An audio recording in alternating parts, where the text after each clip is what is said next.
Awal pekan, cerita beratnya beban ekonomi masih dialami oleh peternak ayam dan juga perajin tahu. Anjloknya harga telur dan naiknya harga pakan membuat peternak ayam petelur di Blitar, Jawa Timur menelan kerugian jutaan rupiah per hari. Sedangkan imbas kenaikan nilai tukar uang dolar terhadap rupiah membuat perajin tahu di sentra tahu Cibuntu, Kota Bandung, Jawa Barat, pusing tujuh keliling. Para perajin terancam gulung tikar karena tidak dapat menaikkan harga jual.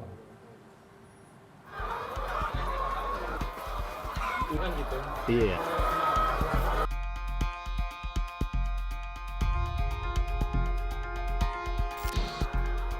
Inilah aktivitas kandang ayam petelur milik Damiri di Jeblok, Kecamatan Talun, Kabupaten Blitar, Jawa Timur. Sekitar 8.000 ekor ayam miliknya setiap hari menghasilkan 390 kg telur. Harga telur anjlok sejak sebulan terakhir di angka Rp21.000 per kilogram.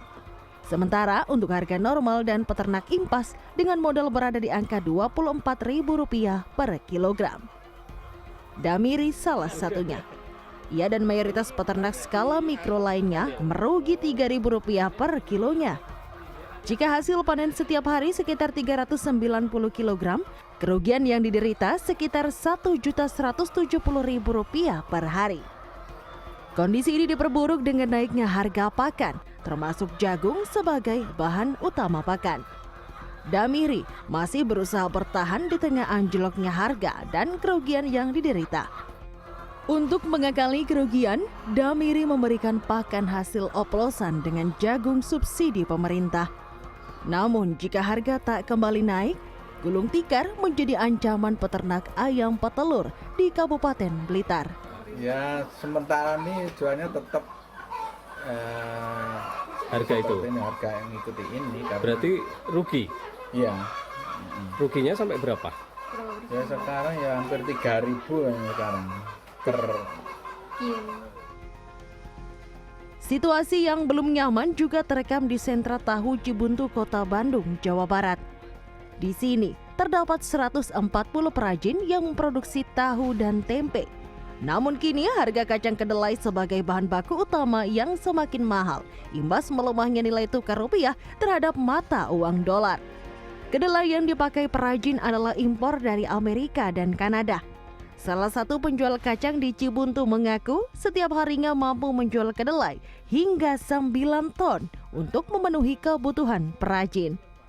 Namun sejak konflik global, harga normal kedelai dari Rp9.000 terus merangkak naik. Untuk per kilogramnya berkisar Rp10.400 hingga Rp11.000 tergantung merek.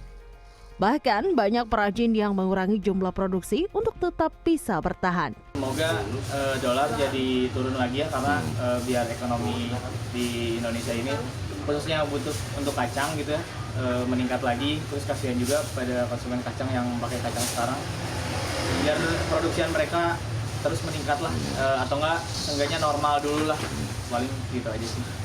Terkait tekanan ini, sejumlah perajin yang menyiasati dengan mengubah ukuran tahu bahkan menaikkan harga tahu per papannya. Ya sekarang pada mengeluh sih, semuanya dikarenakan bahan bakunya naik. Jadi bukan cuman kedelai, semuanya naik bahan baku tahu itu, termasuk plastik juga.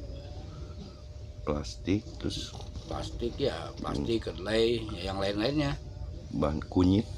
Kunyit tuh ya agak stabil lah kalau kunyit. Dua fakta tadi menunjukkan betapa beban berat yang harus ditanggung pelaku usaha rumahan. Hampir semua sektor berjalan tertatih-tatih dengan keadaan ekonomi sekarang. Di lain pihak, bagaimana optimisme masyarakat melihat ekonomi kita bisa pulih sesegera mungkin? Aku sendiri belum ngerasain sih kebijakan itu, apalagi sekarang kan lagi ramai banget tuh masalah dolar naik, bener kan. Terus juga kalau ditanya masih optimis sama ekonomi di Indonesia, sebenarnya masih bisa sih optimis, tapi nggak bisa kayak Indonesia tiba-tiba kaya nih besok, kayaknya nggak mungkin banget kan. Kalau dilihat dari berita yang saat ini, ya apalagi sampai rupiahnya tuh mendekati ke 20.000 ya gitu. Mungkin sih kalau dari saya sama keluarga juga udah tidak optimis sih terkait kondisi saat ini gitu ya. Kan takutnya dari ketingginya dolar ke rupiah ini kan jadi kemana-mana meremetnya gitu. Itu aja sih. Kalau dari personal kita ya belum merasa dampaknya ya. Saat ini belum sih Mbak, tapi ya kami mungkin kedepannya mungkin akan bisa merasakan ya lah. Menko Purbaya menegaskan Indonesia saat ini berada dalam jalur pertumbuhan yang kuat, didukung tingkat konsumsi rumah tangga yang tetap tinggi, serta strategi pemerintah yang mempercepat belanja anggaran di awal tahun. Menanggapi adanya sentimen negatif yang banyak beredar di media sosial yang kerap disebut sebagai ekonomi TikTok, Menko menjawabnya dengan data valid Badan Pusat Statistik atau BPS. Konsumsi semen dari segini di bulan April tumbuhnya 30,6%. Penjualan listrik juga turun, April tumbuhnya kenceng. Konsumsi BBM ya masih naik. Konsumsi masyarakat ya walaupun turun sedikit, trennya masih naik kenceng. Artinya kelihatannya daya beli masyarakat nggak sejelek yang dikatakan oleh ekonom-ekonom di TikTok. Akhirnya masyarakat berharap langkah pemerintah akurat untuk langkah pemulihan ekonomi sesegera mungkin.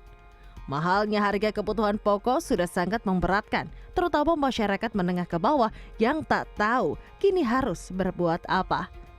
Tim Liputan CNN Indonesia.